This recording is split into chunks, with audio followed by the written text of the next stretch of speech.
agency called Esro, based in London. We are probably quite well known for our ethnographic heart. We are a full-service research agency. We do lots of qual research, but at the heart of everything we do is ethnography. So I'm going to talk to you about dementia tonight, which is probably not very UX at all, actually, but it's really interesting in terms of, it's a really good case study of something that we do, which is all about behavioural insight, seeing real people in the context of their lives and using that detail to help us understand what life is like for them and answer some key questions.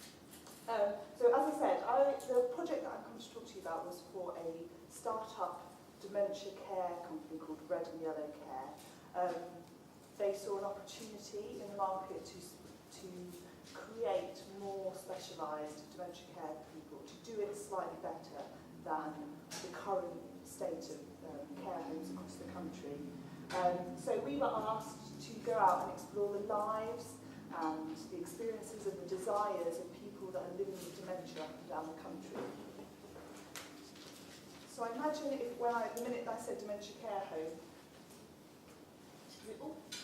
this is something that you may have come to mind. Chintzy fabric, those horrible straight back chairs. The temperature seems to generally set out the Mediterranean. If you're lucky, it smells of school food. If you're not lucky, it smells quite a lot worse. And it's generally just not a very pleasant environment to be in. Dementia is something that is increasingly a problem in our society. No one really likes the thought of going to a care home like this, but it's becoming an ever-increasing reality as dementia becomes a growing issue.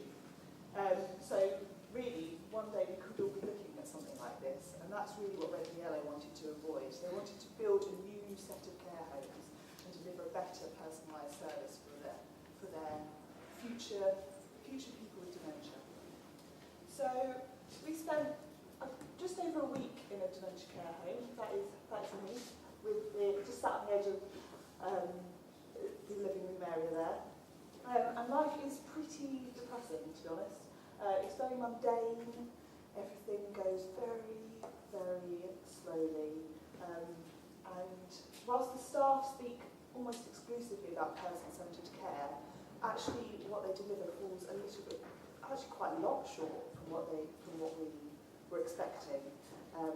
So whilst the staff are running around left, right and centre trying to do things for the individuals living there, most of the individuals spend actually quite a lot of their day just in that position. They're drinking more tea than I've ever seen anyone else drink in my whole life. Just consistently, tea is very much have a cup of tea whilst I go off and do this kind of activity. And when you do ethnography, you have to develop a bit of patience. It can be a long day, and this just challenged even the most patient of us that have done this kind of fieldwork for quite a long time. So one of the things we were looking forward to were the 3 p.m. activities. Before we went in there, we were told that they do something fun every day. So what actually happens is they have this schedule of fun that's stuck on every wall, and in fact they don't really stick to it at all. So about 3 p.m, maybe 2:50, some of the staff come out and wheel some of the people with dementia up the corridor to the central percolate living area that we just saw there, and start a fun activity. So you'll have the member of staff jumping around left, right and centre all over the shop, and actually the people are still quite sedentary. And they're only about 25% of the people there anyway. So the first day we were there, we realised this is our 3 p.m. activity. We I think we kind of lost it a little bit.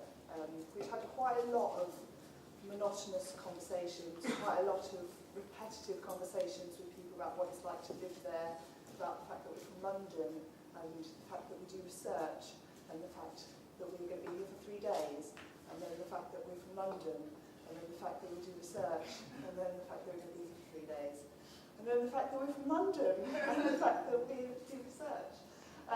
So we were struggling quite a lot with our data collection around what are we really learning here, what are we seeing, what what are we collecting?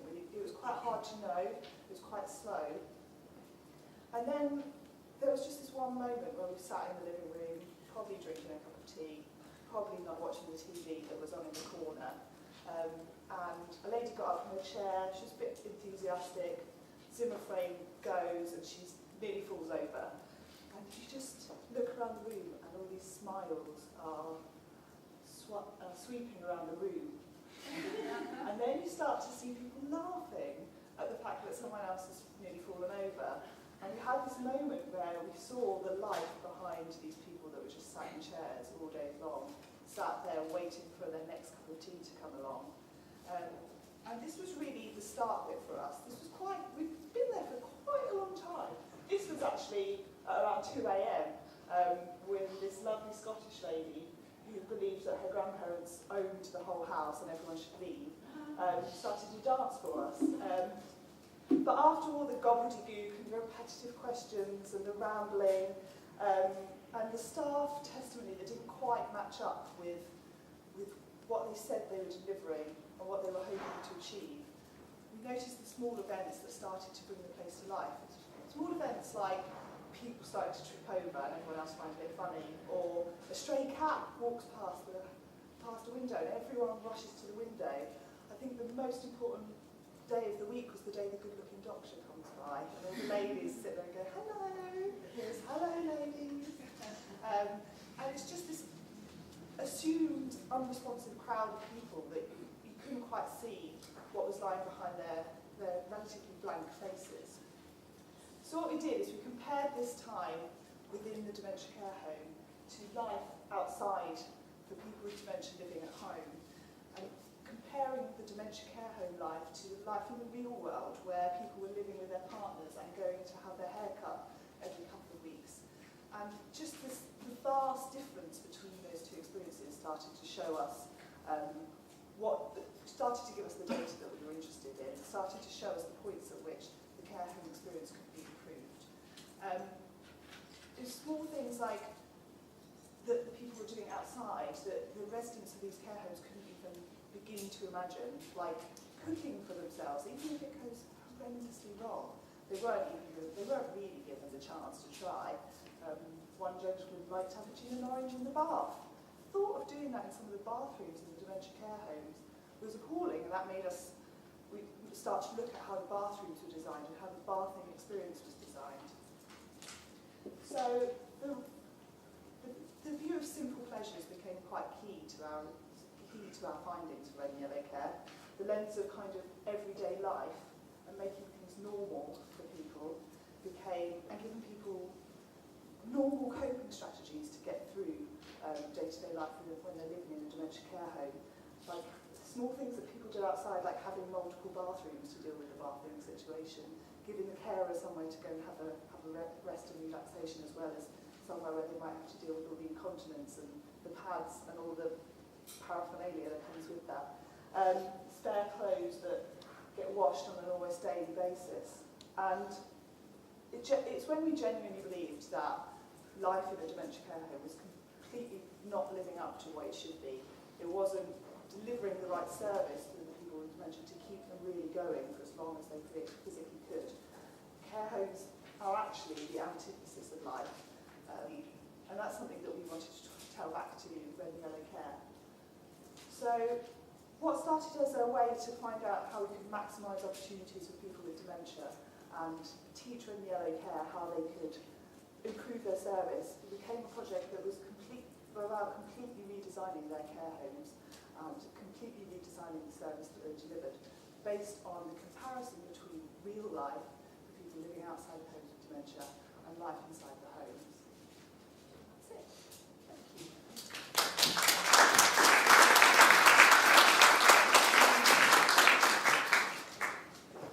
Any questions, guys?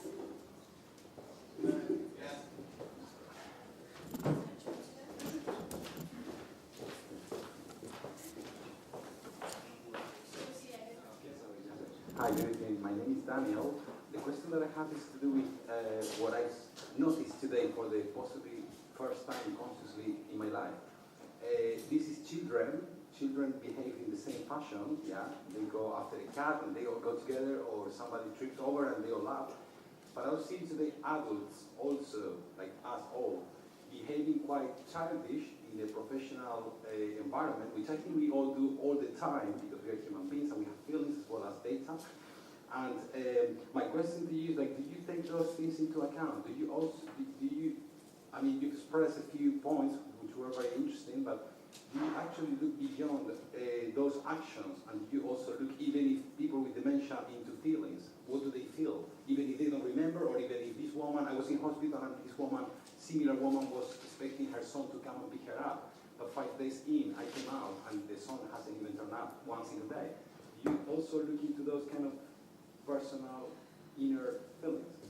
So just so I can be clear, and for everyone else, it was, do we look at both the practical kind of what they were doing as well as the feelings that they were feeling during their experience with dementia?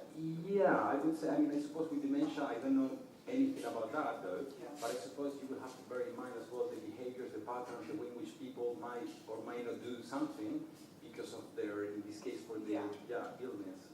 Yeah, well, I think one of the starkest differences for us was the feelings that people were displaying and experiencing in the care home compared to the feelings that they were allowed to have at home. This is just a snapshot, obviously, of our project, and one of the other things we talked about was how people within care homes are actually not allowed to have a full range of emotions. They're not allowed to feel anger, they're not allowed to feel sad, they're not allowed to feel, they want to keep them at a plateau almost to make the group environment more kind of neutral, if you like. So it's definitely something we looked into. We were there for quite a significant time. We spent quite a lot of time with people that were living at home as well as dementia, and kind of, I think it was just very much the comparative nature of the work that brought to light some of the smaller things like feelings and expectations. So it's definitely something we took into consideration, yes. Because it sounds to me actually that if we were to talk about users and developers, so carers, those developers don't give a damn.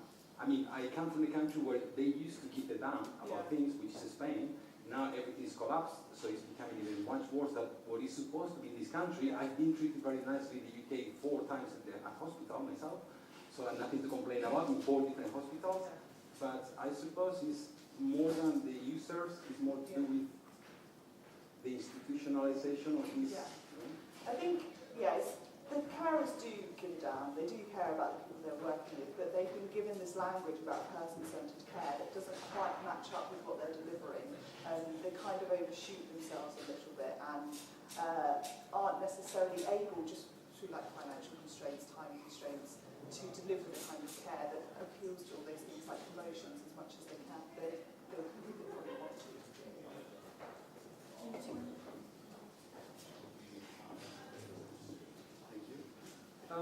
Maybe not specifically about this project, maybe in general, but this is perhaps a good example. How do you work with your clients, in this case a startup, in kind of guiding the research and giving them back the results? Like, how does that work? Do you do that all the way at the end, or do you have, like, can you say something about that? Yeah, okay. So talking about how we guide clients through a research project, basically. To be honest, it depends. I know it's an awful answer. It depends on the client. Some people like to be really active. Some people will help us when we're thinking about who we're going to go to visit, how we're going to write a topic guide for what we're going to talk about, what are the key objectives we're looking to tick off. Sometimes they'll then come with us to fieldwork, come with us to interviews, come out with us when we're spending a day with people or spending a week in a care home, and then be involved in the analysis process and come to some of our analysis meetings.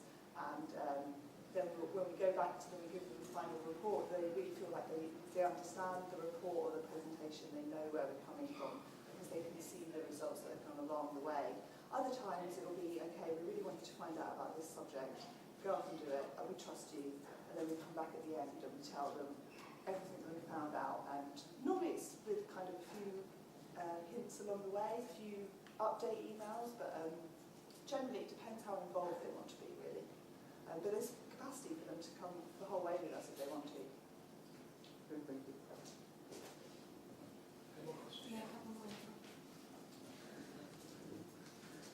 Sorry, maybe you already discussed it because I arrived late, but did you make any distinctions between elderly with dementia and younger people with dementia?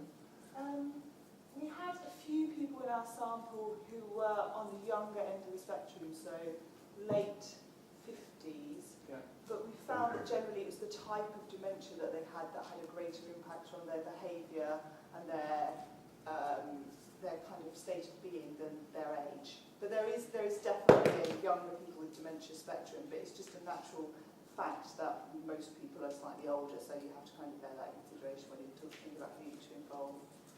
Yeah, I understand that, but did you have to look at the difference regarding people with early stage of dementia and people with later stage of We dementia? didn't specifically in this study.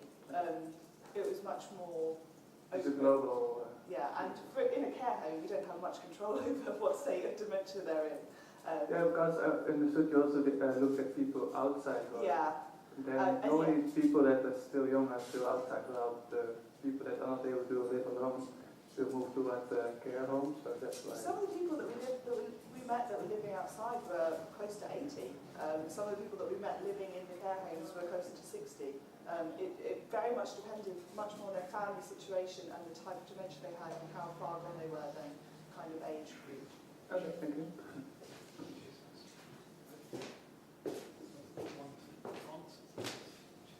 Hi. Do you have a specific method when you're doing this type of research, and does it evolve at all when you're going through the process?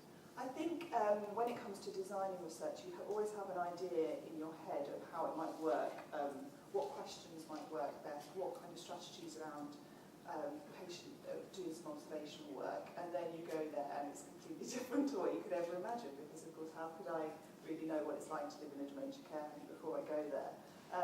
So in this project in particular, it really evolved. You go in expecting there to be maybe a couple of people that you could speak to, a couple of people that you could have perhaps have a lucid moment you might have a conversation with, but mainly have a lot of conversations with the staff.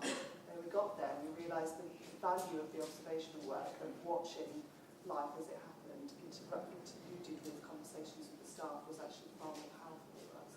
So that's, and it's not, there's nothing wrong with doing it that way. It's about what's going to help you collect the most interesting data and the most useful data for the client at the end of the day. Thanks.